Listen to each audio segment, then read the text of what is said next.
Okay. We are recording. Phew. All right. So I don't know if you noticed. Oh, a couple of things.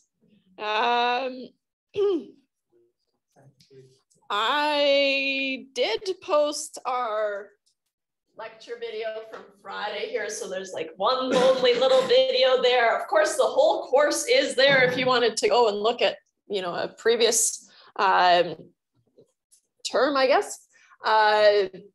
But for us, you're welcome to do that. I don't expect you to do that, but that's where I'll be posting the videos. So they're just on YouTube. Of course, you're allowed to join in via the Zoom link, but I think I had it hidden in the beginning because I didn't want anyone to be confused. It is an in-person course, but if you have to, you can join in by Zoom. We did the poll and I was surprised, actually. There was kind of a strong push. It was stronger for the pre-recorded, but it was 59% for the pre-recorded lecture and 41% for in-person. And that for me is just a little bit too tight. So we're going to stick with in-person. And I think that'll be good because then we'll have our quizzes on those days and that'll be nice. Okay, so things just the way that it was. All right. Let's see here. Hey, how come there's two? Anyways, I think my Moodle's a little confused, but whatever. Okay. I also posted your second assignment. First assignment's due tomorrow, right at midnight. So if you haven't submitted it or if you're still working on it, then get any questions out of the way. Maybe after class today or something, right? I posted assignment 2. All right. Assignment 2, if you click on it, we are using some kind of a platform that we developed, or we haven't developed, we stole from another college and made it Canadian and store it here so that we can use it and it's free. And we called it, so the original, I think I told you guys, is called My Open Math. So we called it My Okanagan Math so that we can still call it MOM. And so, so we're going to be using MOM. And a fun thing about MOM is, well, besides it being free, is you get some late passes. Okay, so I just want to talk about the late passes because I'm not sure you've had late passes before. It's not a Moodle thing, right? So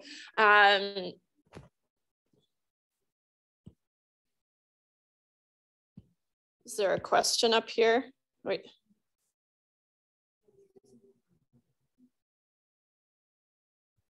Let me just save that. Okay. How about that?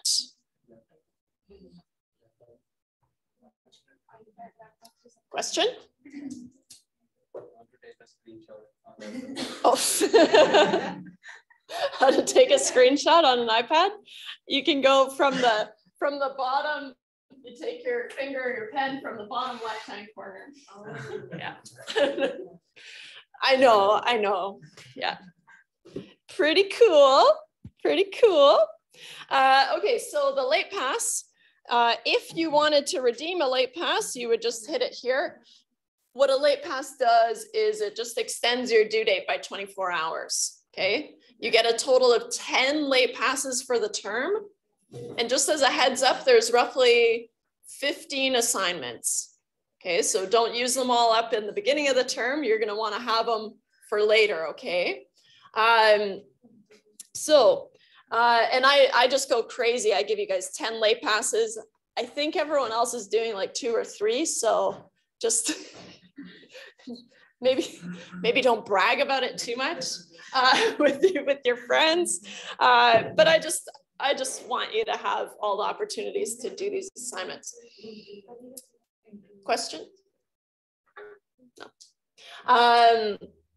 Okay, so you have 10. And one thing though is you have to apply it before the due date. So before the original due date, you have to apply a late pass. And I liken it to, you're working with a client, you've decided on a deadline. You can't call them after the deadline and be like, oh yeah, so I'm gonna miss your deadline. They're like, yeah, I know, it's already passed. So same idea, right? You have to tell the program that you're gonna need another 24 hours and that's fine. And I mean, that's typically the case with a client as well, right? So kind of, if you do things in advance, then it's usually okay, right? And so, so I've set it so that you have to redeem it before the original due date. But once you do, and you can apply unlimited late passes. Well, I mean, you have 10, but to one assignment if you needed even more time. But at that point, it might be time to kind of cut your losses and submit what you have. Once you're in the assignment, I think you get like 10 attempts or something. And it should tell you if something's right or wrong. It won't give you the answer until it's closed, okay? But that'll give you a pretty good idea. So I'm expecting 100% on these assignments. Some of these questions are hard, right? And so maybe not 100%, but you know, if you're working at these, I'm expecting your assignment grades to be about 100, right? So let's see here. Yeah, so you have, I think, 10 attempts, and it'll count down how many attempts you have per question. And that's per question, right? So you don't have to submit the whole thing and then try again. You can try each question. I think even each part, maybe. Can't remember. So can you start it, do 5? Totally. Come back later. Yeah. So it's not time. There's no like even time after. No, there's no time for the assignments. For the quizzes, the quizzes will also be in MOM. But of course they're going to be timed and we'll be here in class, but that way you'll be familiar with the types of questions too. Right? So I just want to write the note about the late passes here. And I decided to try this setup this morning. It was working pretty well. It makes all I do is talk about my handwriting. It makes my handwriting worse, but at least I get to see you all. So you have 10 late passes.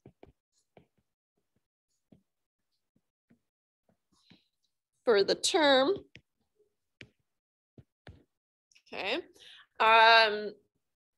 And a late pass extends the due date. I think it even makes a note. I was playing around with it. I think it even makes a note about the original due date and when the new due date is, right? And so it extends the due date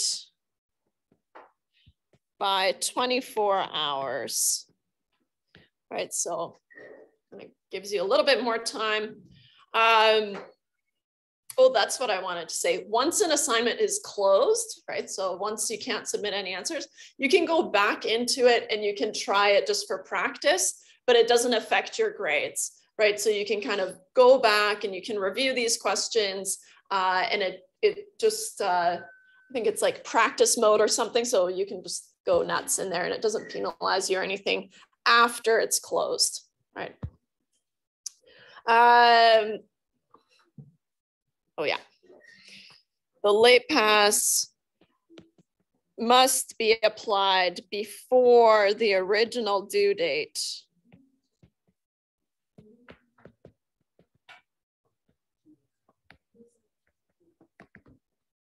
Okay.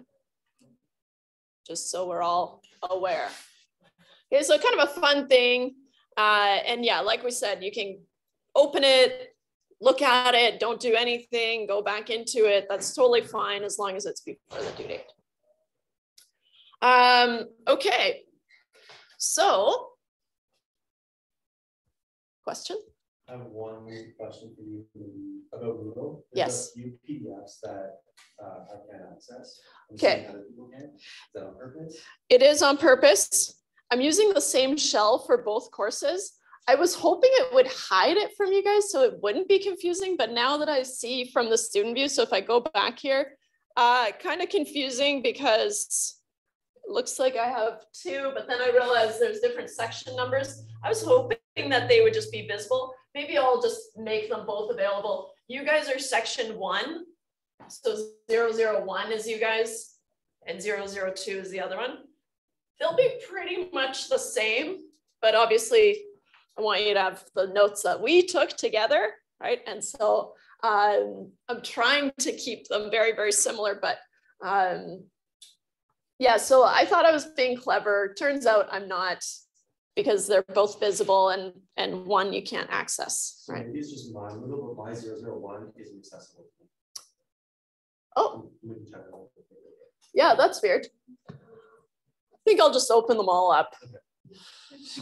Do away with all those. So then you guys just need to remember that you're the 001 section. And maybe what I'll do up at the top here is I'll make a little note which time slot is which, right? And I ended up posting the video from this section. So I'll do the same with today. Is communities restricted? Yeah, so I'm gonna have to open those up, I think. In fact,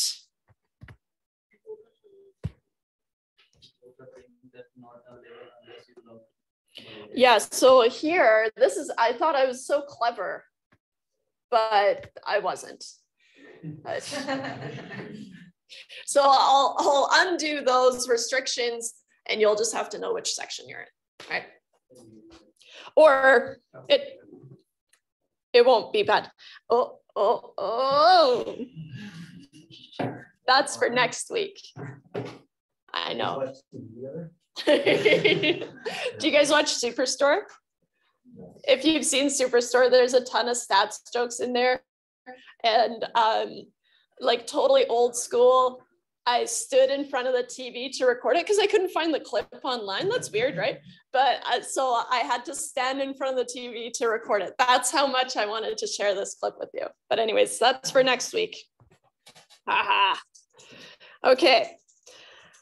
So, how about a little bit of review or any questions before with the kind of administrative stuff? No. All right. Then let's do a smidge of review. Okay. So in general, right, we really only introduced, well, it was an important part, right? Variables, we talked about different types of variables. For today, let's just summarize categorical and numerical variables, and then we can kind of go from there. So in general, we analyze variables, right? And variables, hey, that doesn't really say variables, does it? Oh my gosh, I bungled it.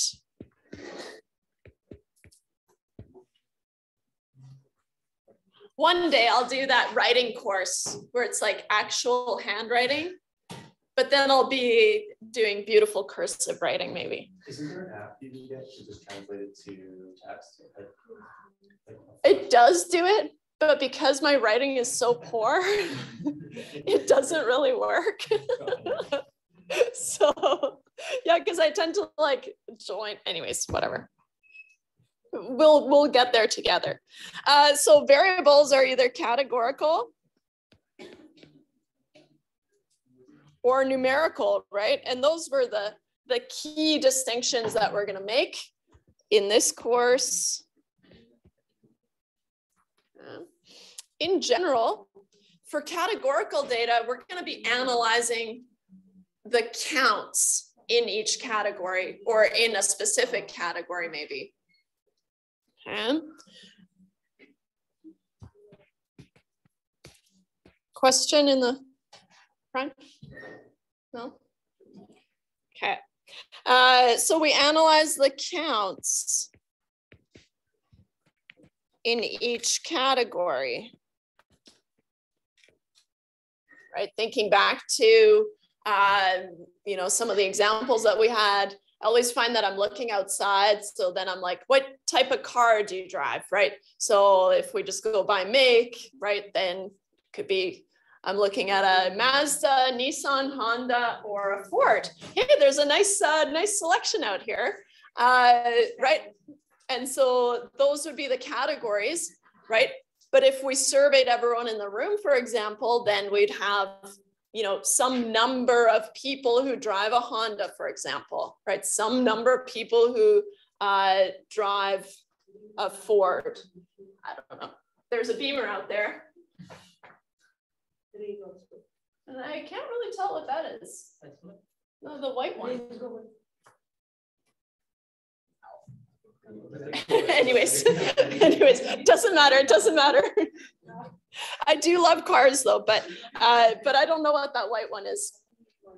So, what is it?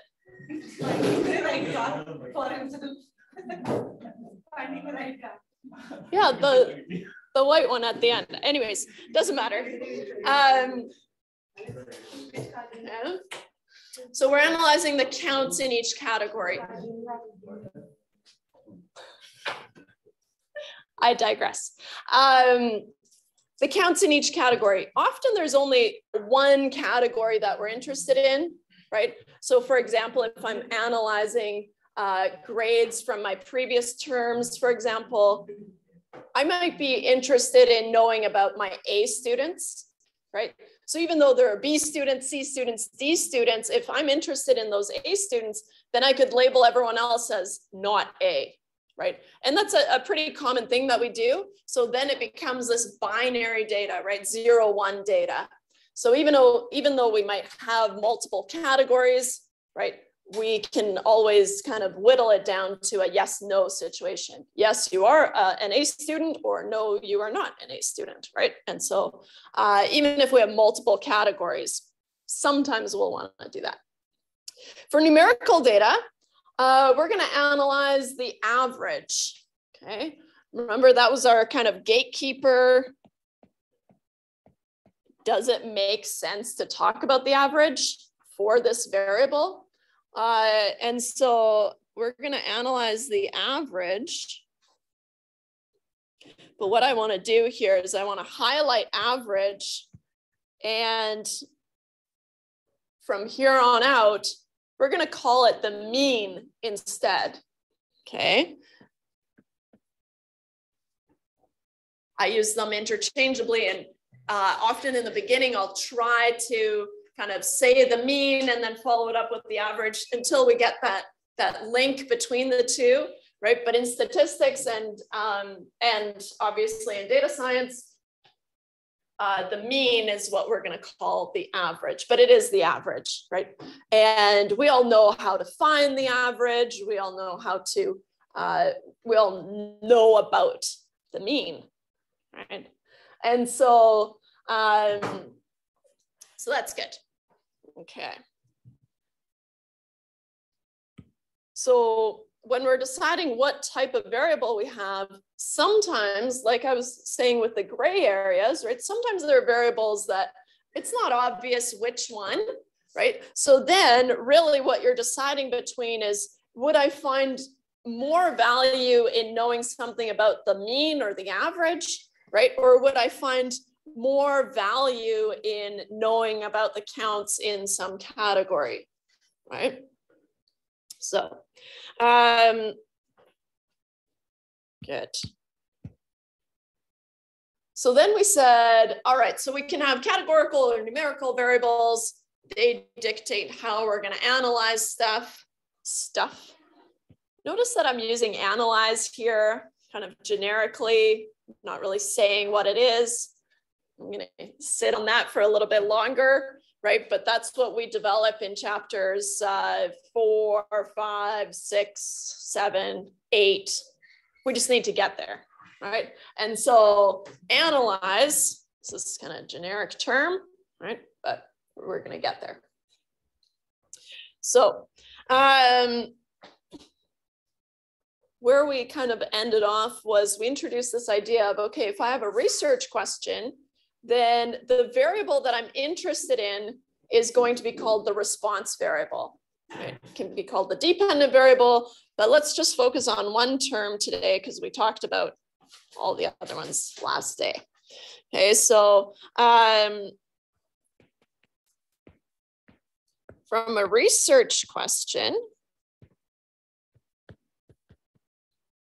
the main variable of interest is called the response variable. Right? And sometimes in data science, I think they call it like the target variable, or the outcome. But anyways, leave that for 240. So from a research question, the main variable of interest, are they okay out there? That sounded like kind of a fall.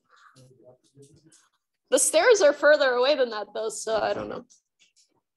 Now that's a good solution too. Thank you. So the main variable of interest is called the response variable. Yeah.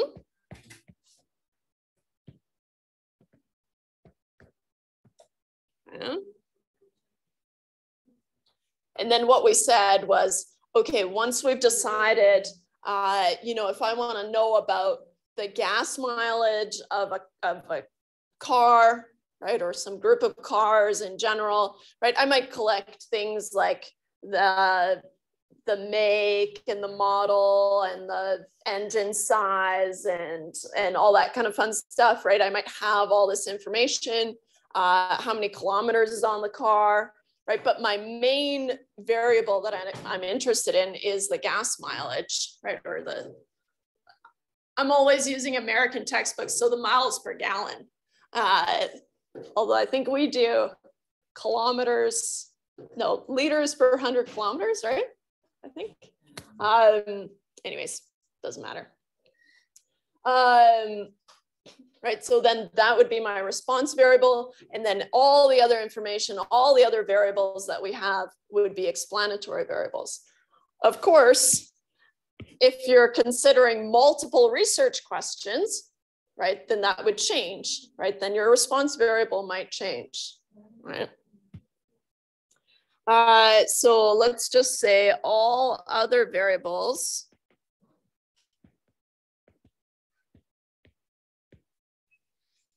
are called explanatory variables.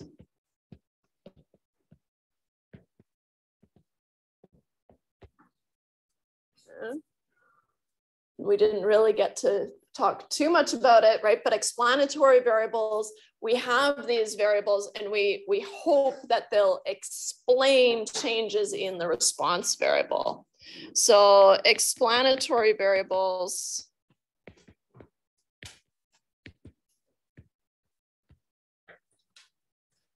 are considered, I'm not going to say collected quite yet, are considered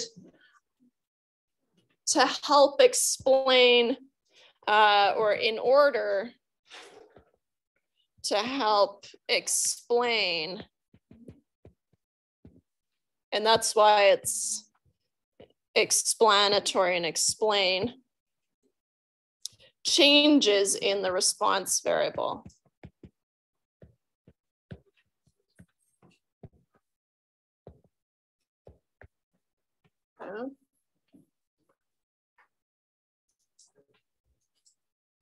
So perfect timing, because here I've got a page break and I'm going to call that the end of our review. So usually I do a little squiggle. I don't know what that means. It's like the end. It's the end of the review. Anyways. Okay. So the response variable is either numerical or categorical, right?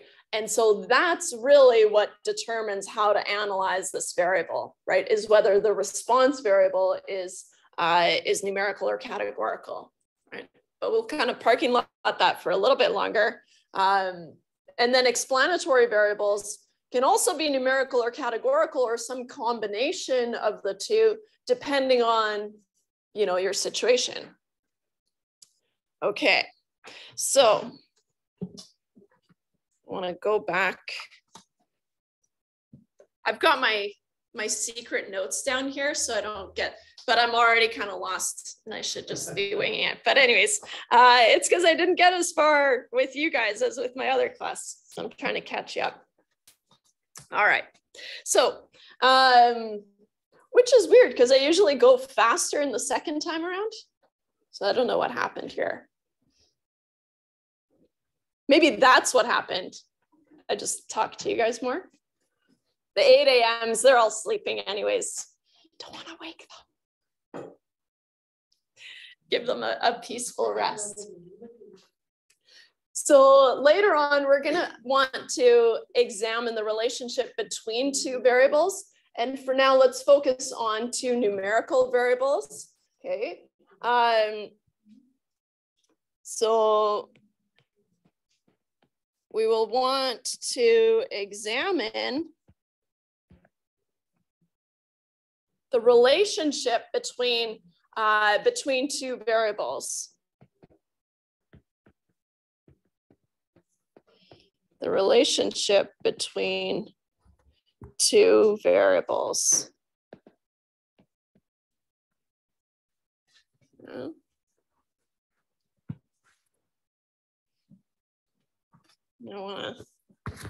Okay, fine. Sometimes I feel like Martha Stewart, where I'm like, and here it is, pre-baked. Anyways. Okay, so usually we're going to focus on two numerical variables. Okay. For now, two numerical variables. But when the time comes, we'll consider all kinds of things in chapter 2. Okay. So the easiest way to examine the relationship is by visualizing the relationship in a scatter plot. Okay. So we'll want to examine the relationship between two variables. Period.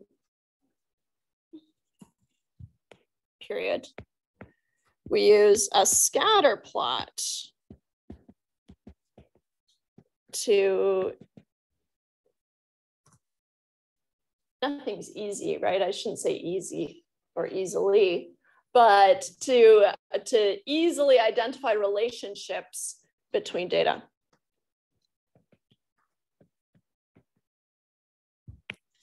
To easily identify relationships between variables, right? Now, a scatter plot, you've probably seen, right? So a scatter plot, let's just do a quick one here. You've got your X and your Y axis. And I know you guys are probably pretty good, but I did have a student who just, she could not keep track of which one was which. So then pretty cute, I was like, oh, how'd you figure it out? Well, for me, I'm just kind of like, well, you just remember it. And then she was like, oh no, I just imagine like a little guy down here and he's like, no, because this one's like falling on it.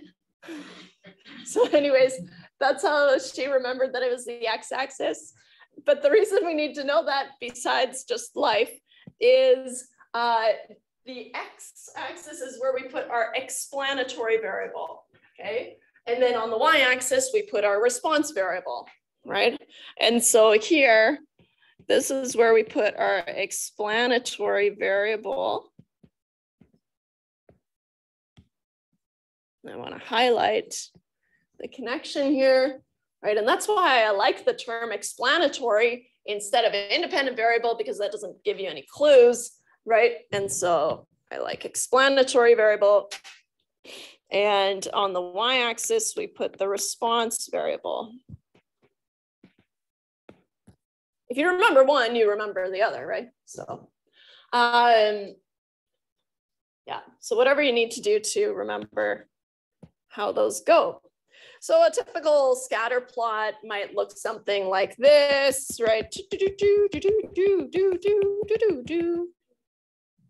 something like that, right? And so here we see that, okay, it looks to me like as X increases, right, then my Y is increasing as well, right? We're gonna end up calling that a positive relationship. But for now, I want you to pay attention to how picky I am about not calling it, you know, X causes a change in Y. And so we can only say that there's a relationship here. There seems to be a relationship here, right? And so, for example, if we talk about temperature outside and ice cream sales, right? If we're interested in the temperature, then of course, as the temperature increases, or rather, as ice cream sales increase, then the temperature outside also increases. But that doesn't mean that we could just sell more ice cream to keep summer going, right? That it doesn't work that way, right? We understand that, right? But that's why it's so important to just say that there's a relationship here, right? And so here we see a positive relationship.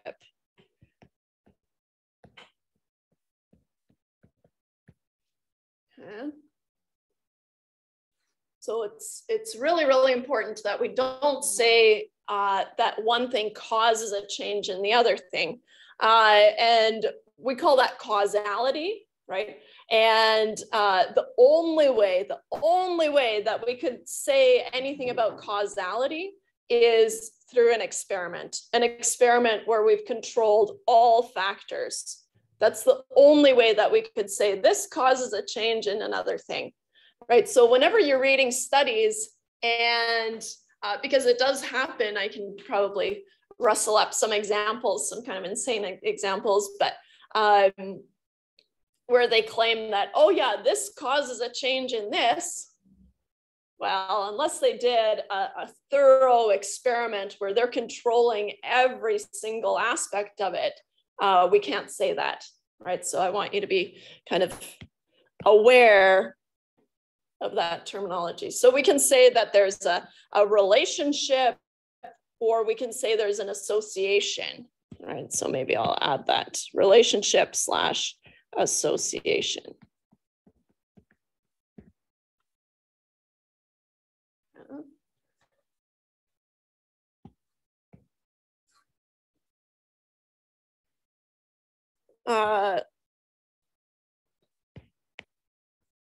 Let's make a note about my rant. So a relationship between two variables, and I should say two numerical variables. So a relationship,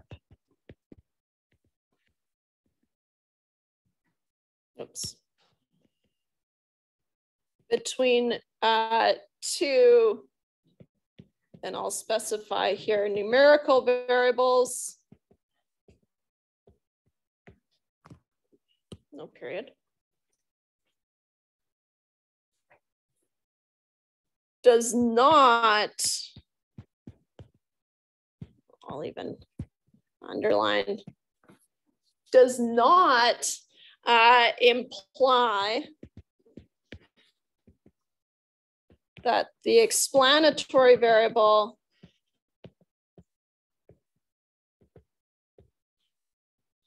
causes a change in the response variable.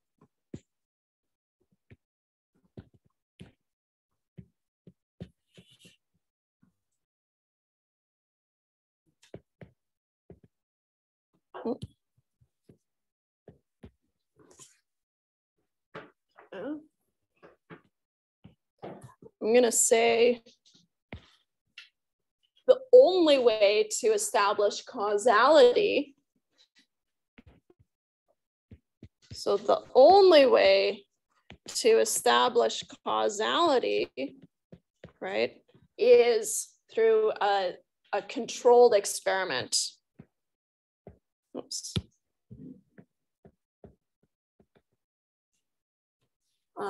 To establish causality is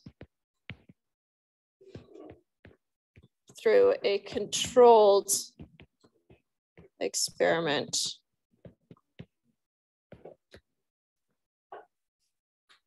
Yeah.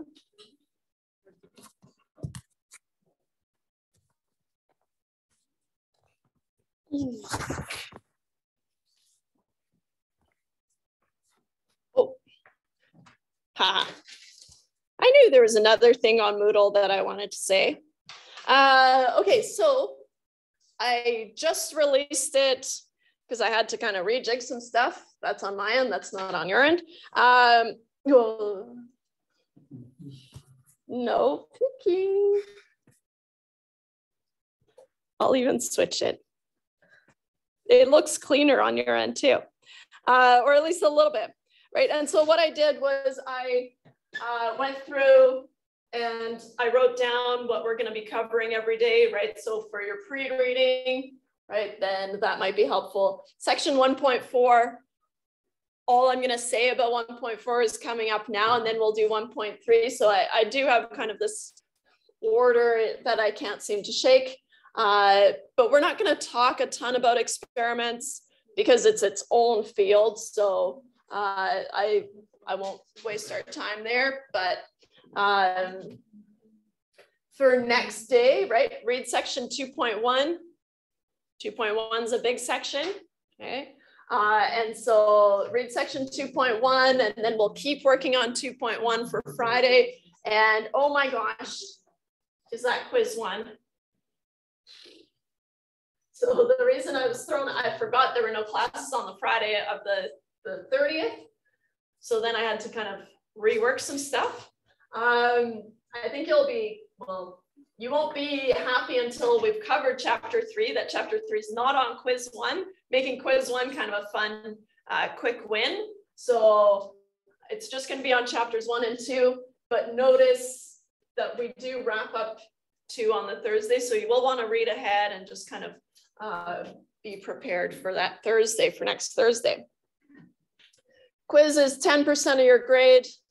You're going to bring your laptops in here. You're going to do the quiz. I'll be here if you have questions, and then you'll be free. Yeah, it'll be in the same same way as this assignment here. But this way I can collect your written work afterwards and that kind of stuff. Okay, but I'll talk more about that next week. But I did want to highlight that I did go through, so you've got the outline and all the quiz dates and stuff. Okay.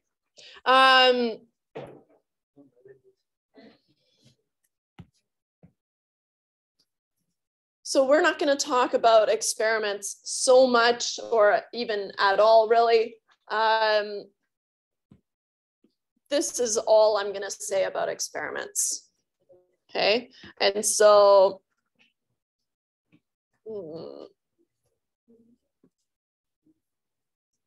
maybe I'll say this.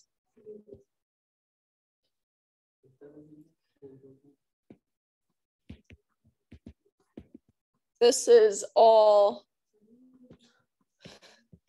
we will say about experiments.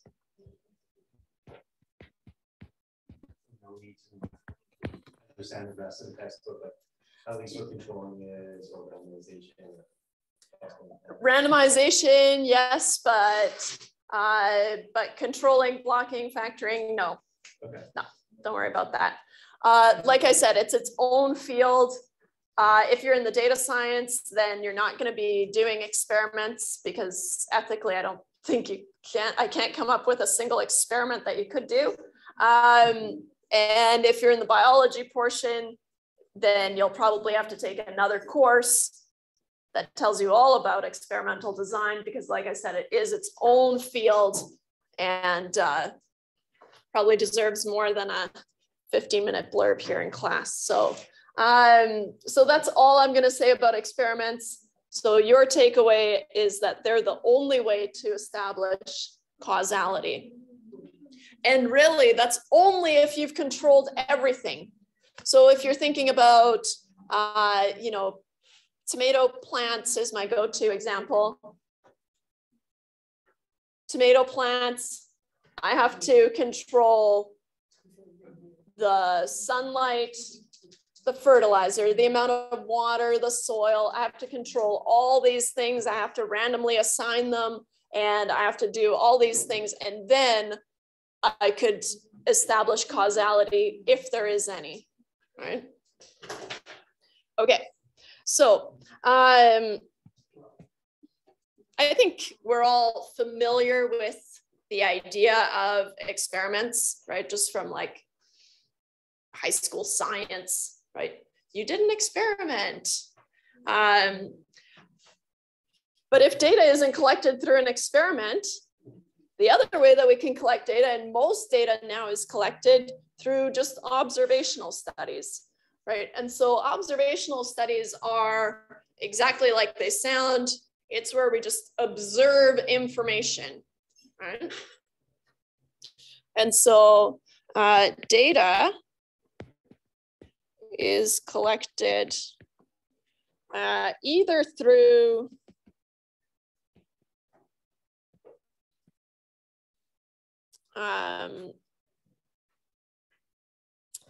experiments or observational studies. What's interesting is that there was a shift at one point. So it used to be kind of in the olden days that experiments were our main source of data, right? That's what we were, how we were collecting a lot of our data was through experiments, right? But now with kind of big data storage capacities, everything is collecting data, right? So Internet of Things, that kind of thing. And so there's data everywhere. So now there's kind of been a shift towards observational data. Right now, what we're dealing with is observational data. And so observational studies, right? We observe information, but do not control any of the factors, right? Or maybe I should say, do not control all of the factors.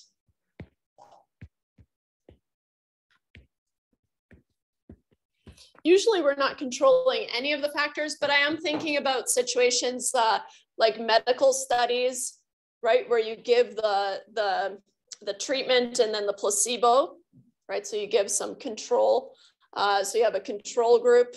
So then that is kind of an experiment, but then you just observe to see what happens, right? And so kind of another gray area, I guess, now that I think about it, right? But so then we're controlling a factor, but not all of them. Question for you. Yes? For A/B testing for website pages, would that be considered observational or? Yes. Because you don't control who comes to visit, right? Is that the situation? I have to. Yeah, you'll have 2 different pages and you'll post them and see which one does better. Yeah, right. That's what I. Or that's what you're testing, right? Yeah, but you don't control who visits what page. I don't think. No. So then it would be observational. Yeah. Yeah. As soon as it's kind of like a hands-off, you know, you're giving 2 options, but ultimately you're not deciding for them. I know what you mean though, because sometimes you'll make one page available, track the progress, shut that down, put up the other version. That's controlling a factor, but not all factors, right? So I'll call it observational still. Yeah. Okay. Right. So good. Observational studies themselves can be broken into 2 parts, right? It's just good to be aware of all this terminology. It's not something that I'm going to come back to, but it is like a multiple choice on the assignment probably. So let's go for it. So observational studies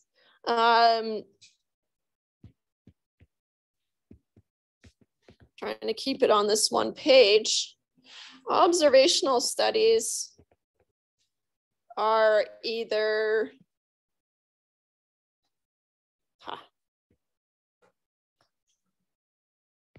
prospective, right? So setting up for the future and collecting data in the future, right? And that's or a lot of studies are set up like that. You know, you go into a store, do you want to do our survey? Okay, then we'll set you up and we'll call you every day for a week and that kind of thing, right? And so that's, you collect your sample and then you look at data in the future, right? And so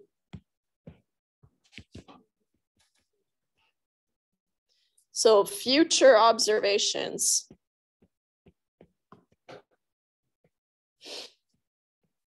Or retrospective. I'm trying to keep it on the one page here, making it kind of hard. Is when we consider past observations. And sometimes we'll do a combo, right? Where we consider, you know, past climate data and new climate data, and maybe we kind of tweak how we collect it, for example, right? And so here, this is past observations.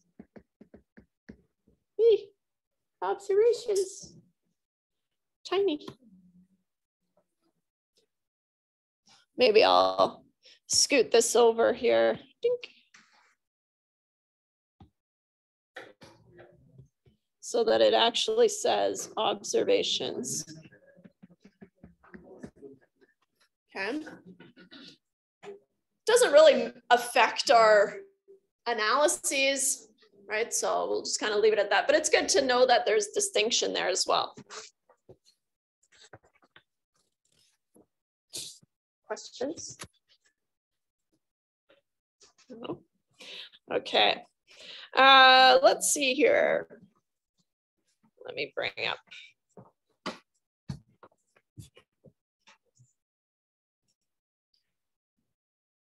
So most of the data that we're going to consider is observational.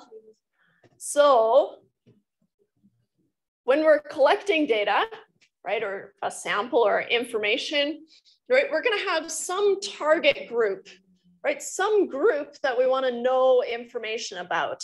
And that's what we call our population. It gets confusing because we understand, you know, our population, the population of OC students or the population on Earth, or so notice how we can tweak the definition of population as well, right? And so that's exactly what happens. But in terms of a study, you have some target population that you're going to collect a subset from, okay? And so, so that subset is going to be your sample, okay? So, got a fresh page here.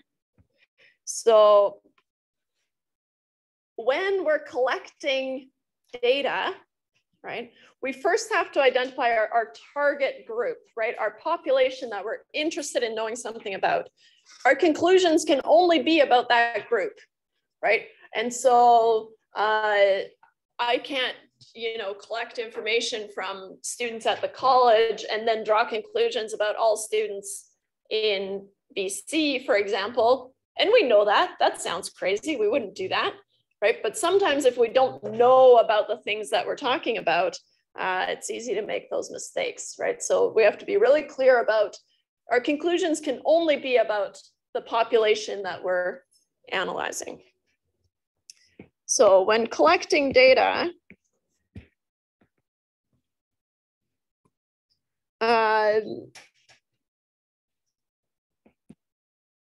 the target group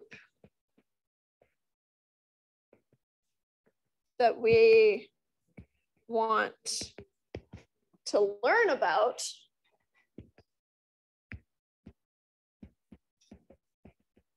is called the population.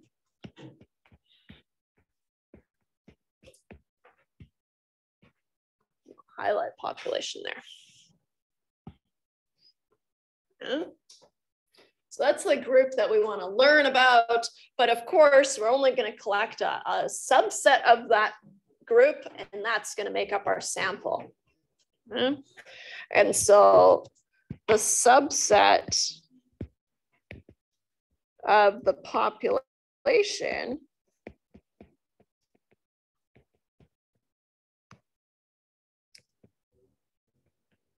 that we have collected information from is the sample. That we have collected information from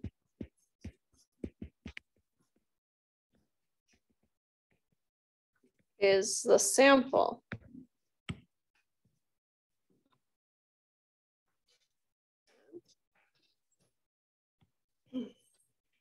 I will say this. So I used to work at a research firm or a market research firm, and data collection is kind of a beast.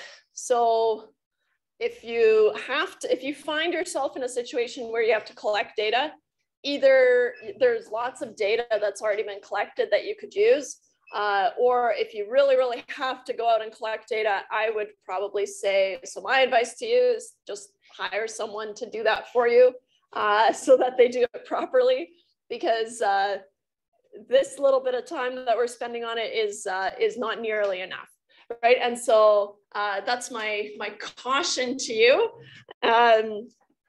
We teach you just enough to make you dangerous, right? So yeah, that's my word of caution. If you find yourself you have to collect information, then you should probably hire someone else to do it. Unless you take other courses on it, then that's great. You could just hire someone, make them do it.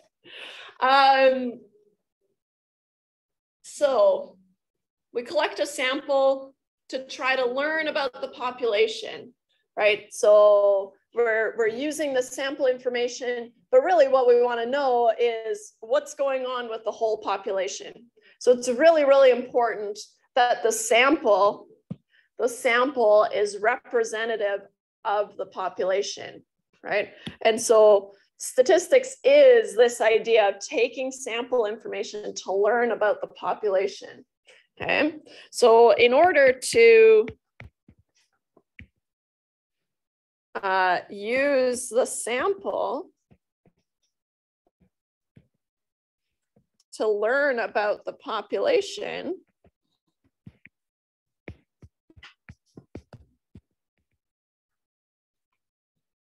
okay, our sample has to be representative of the population, obviously, right? And so easier said than done. So our sample must be representative of the population. Now, the only way to do that is to collect a random sample. Okay? And so the only way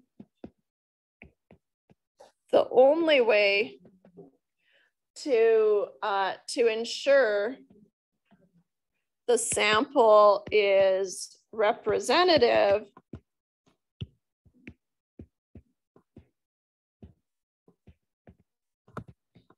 of the population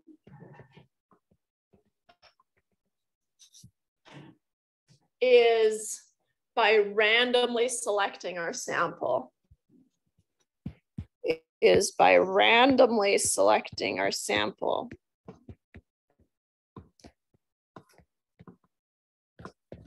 Okay. That kind of goes against, or it goes against the grain a little bit, right? Because if we consider something kind of small and easy to wrap our head around, right? Students at the college, we could get access through the registrar's office. We can't, there's ethics involved, but in theory, we could. They have access to it, right? And we could figure out all these demographics, and then we could select a sample that looks like a mini version of the population, right? but that's actually not how it works. So, and it's not going to be, it is going to be representative, but it's going to be like a one-off representative of the college.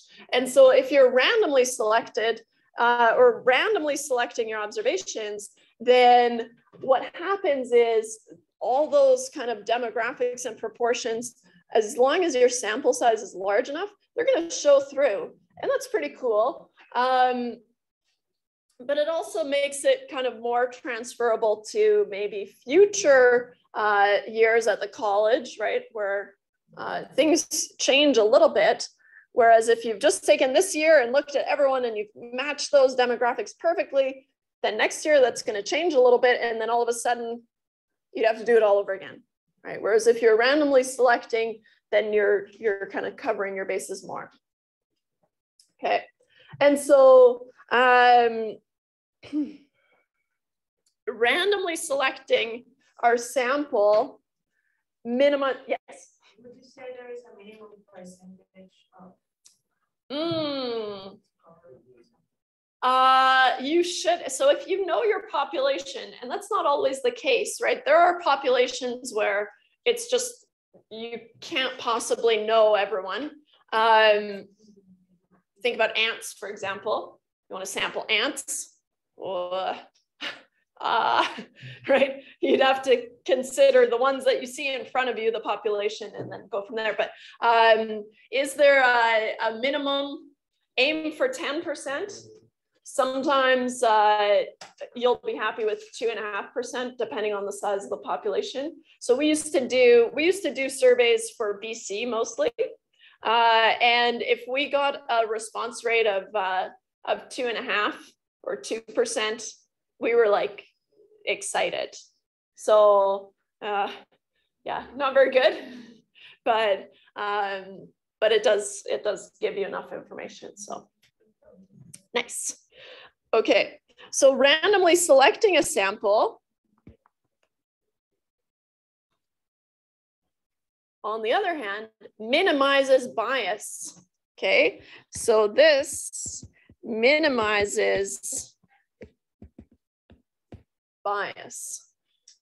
And we use the term bias all the time, or maybe not all the time, but we use it in our normal speech often, right? Oh, my dog is so cute, but I'm biased, right? So that doesn't really make sense in this context, right? So what does bias mean in terms of statistics? Well, bias, we want to avoid bias in our sample, because bias is when we're systematically favoring one or more individuals in our sample. Systematically favoring one or more, I'll say individuals, but it can apply to, you know, cars or whatever, but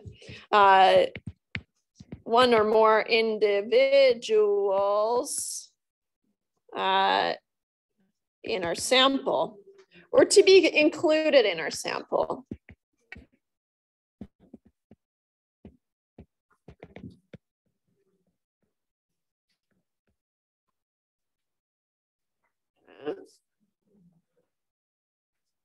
So we want to try to avoid bias. How do we avoid it? Well, we have to be able to identify it first, right? And so bias comes from a few different things. So bias can result, from different things.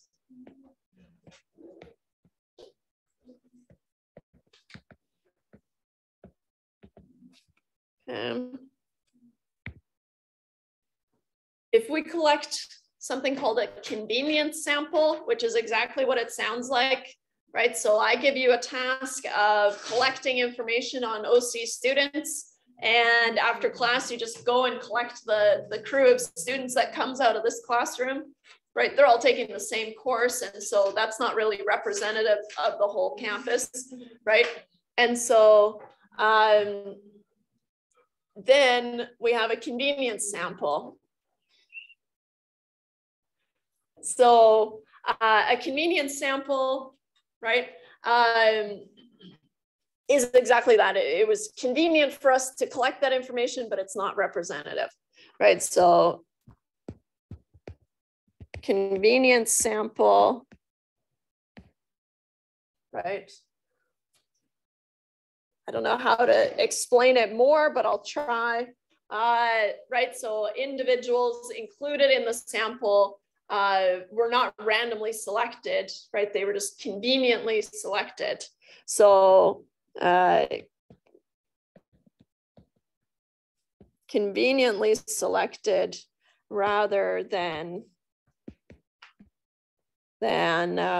randomly selected.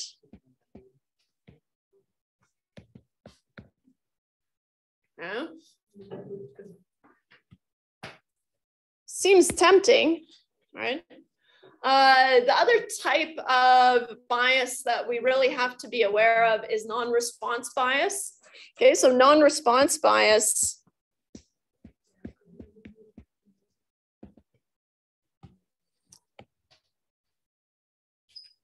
I guess I should call it bias here. Non-response bias is, for example, if we're calling for a survey, right, but I'm only calling landlines, right, then there's a huge part of the population that I'm not reaching anymore, right? And so I'm not getting responses from those people. So then it's bias in the sense that I'm systematically favoring those who have landlines, right? And those are the people that I'm getting information from, but that's not representative of the population anymore, I don't think, right? And so I haven't had a landline. I guess I've never had my own landline. Weird. But I still remember my childhood phone number. 604-948-1401. It doesn't exist anymore. Even my parents got rid of their landline. Right, but if you're only calling lines, right, we know that, okay, there's a huge part of our population that we're not reaching. So that's one way of non-response bias. Also, if you tried to reach them and they don't pick up, right, then that's obviously non-response bias as well. If you send them a survey and they decide not to do it, right, then you're missing that chunk of the population, right? And so non-response bias would be, for example, calling landlines is no longer representative of the population. Okay. So bias is when we're systematically favoring one or more individuals to be in our sample. So then let's talk about a random sample. So a random sample, because we said we have to randomly select our sample in order for it to be representative of our population, which is the goal, right? So what does it mean to have a random sample? I'll lead into it here. We minimize bias by collecting a random sample.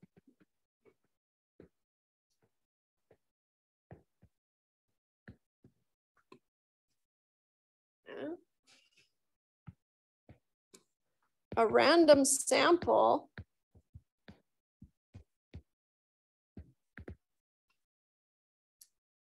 by definition is when each individual in the population has the same probability of being selected to be in the sample, right? So if you have a population of size N, usually we use capital N, but potato, potato, right? Then everyone has a 1 in capital N chance of being selected, right? That's a random sample.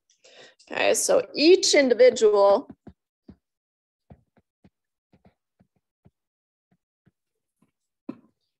in the population of interest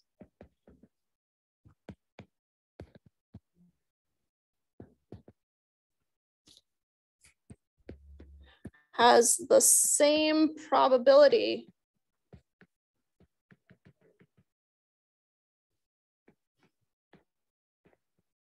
of being included in the sample.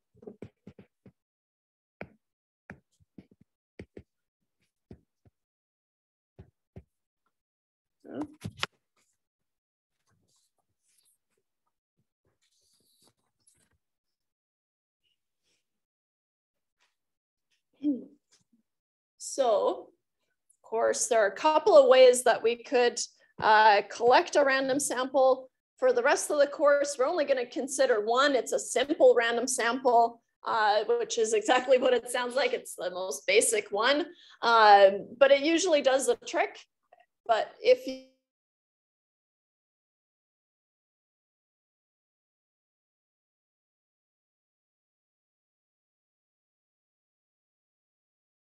random sample is enough.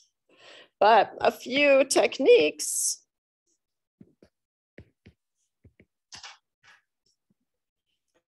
to collect a random sample, or methods, I guess. Number one, like I said, is a simple random sample.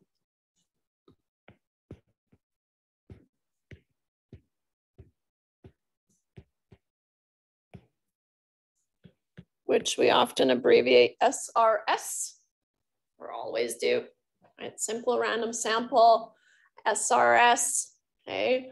And so this is the most basic form.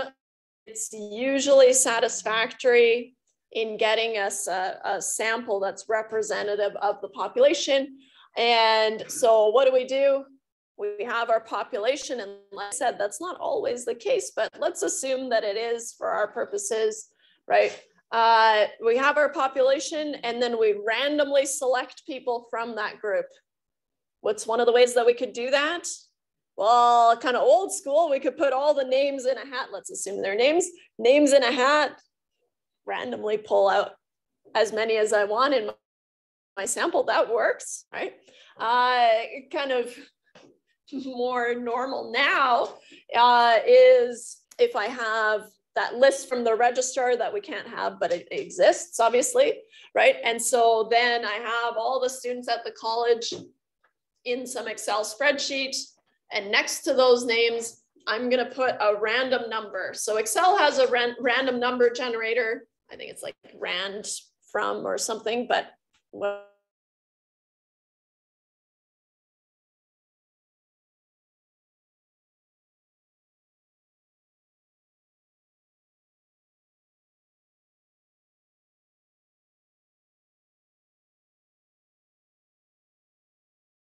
the most random number generator. Don't worry, someone has still programmed it, but they claim to have the most random numbers. So what would you do? Then you take this list of random numbers that you've generated, you put them next to the names, and then you can just, usually, if I have to do it, I'm going to sort them, and I pick the top 50 or 100 or whatever I want my sample size to be. You can pick the middle, it doesn't matter, right? Because they've been assigned this random number, and now I'm sorting by that random number. So usually it means assign a random number to each individual in the population.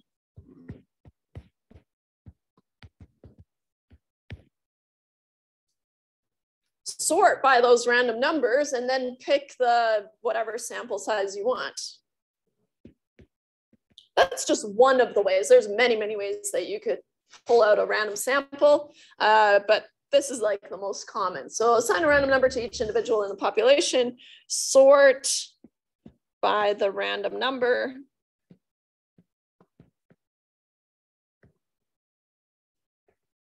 Select the top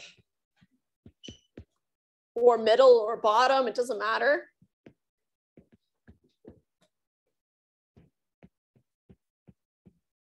Right, some chunk or every fifth one, it doesn't matter because now they're randomly assigned. Select the top, N from last day is a sample size, right?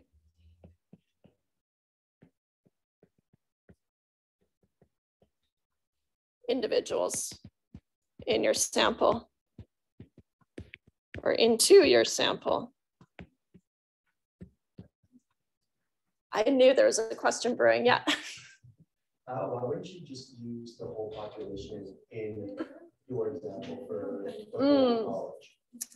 So you probably would, but I think I'm using a weird example just because I want us to be able to wrap our head around it, right? But also for money reasons, right? If we're contacting every student, if we were a bigger institution now, of course, then it might get expensive, right? Even if we have this kind of limited, depends on what we're collecting, right? So. But you usually want a sample, the largest sample possible to the population. Yeah. Yeah. Bigger sample, the better. There's also a cap on that later, but for now, bigger the better, bigger the better. You'll never reach that cap. Okay, so like I said, a simple random sample is the one that we're going to use. Now, what you're going to find in a lot of the questions that you're doing on the assignments and the quizzes, for example, is it's going to say an SRS of 80 was collected. What does that mean? It means a simple random sample of 80 students, let's say, was collected.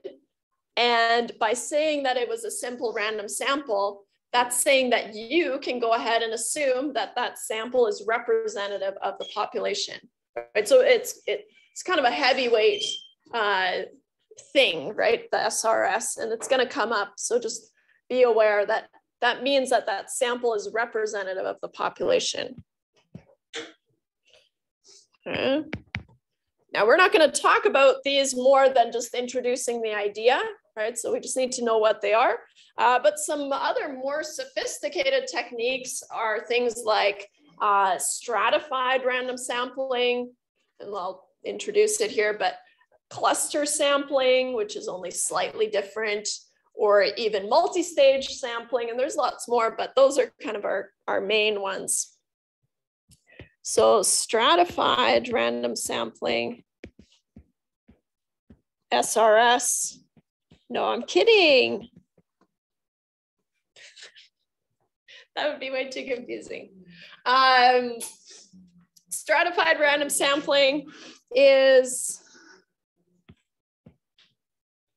when we split our population into strata, okay, and a strata is a collection of like things. So depending on what you want to group, students of, maybe you want to look at first year, second year, third year, fourth year students, fifth year, whatever, right? So then you split your population into strata, and then you randomly sample each strata, right? So you might randomly sample 20 people from each strata, okay? So the population is split into strata, right? With some characteristic, with some characteristic in common. Characteristic in common. And it could be more than one, right? Characteristics in common, right? And then collect an SRS from each group or from each strata.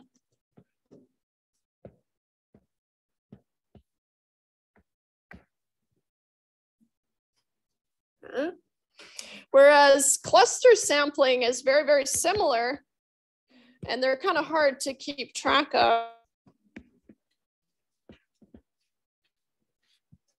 Cluster sampling is similar, but now we split the group into clusters, and they could have some common characteristics, they might not, right? So some clusters I can think of is, if we're considering Kelowna, we might think about neighborhoods, right?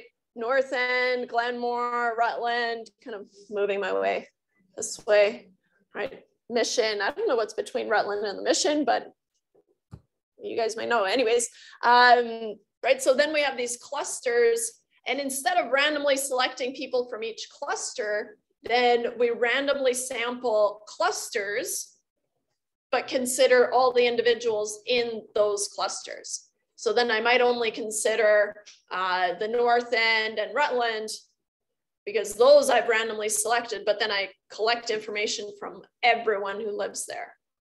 Okay. I would say it's not as elegant as stratified random sampling, but sometimes, and it's usually budget related, we have to.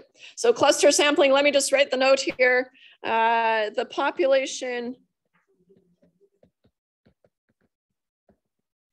is split into groups or into clusters. Let's just say what they are.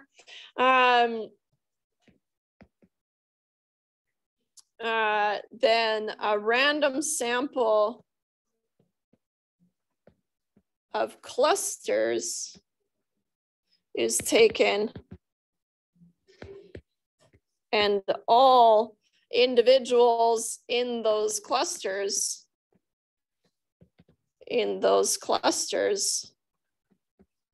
are sampled.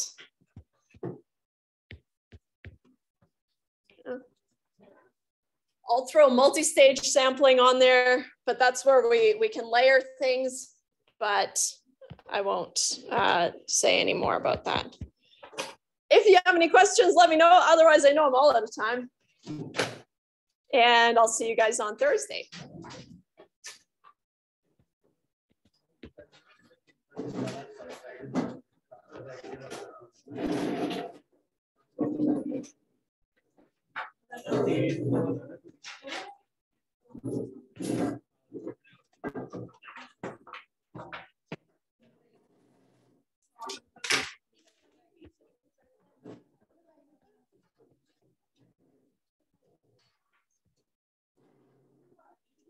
Nice.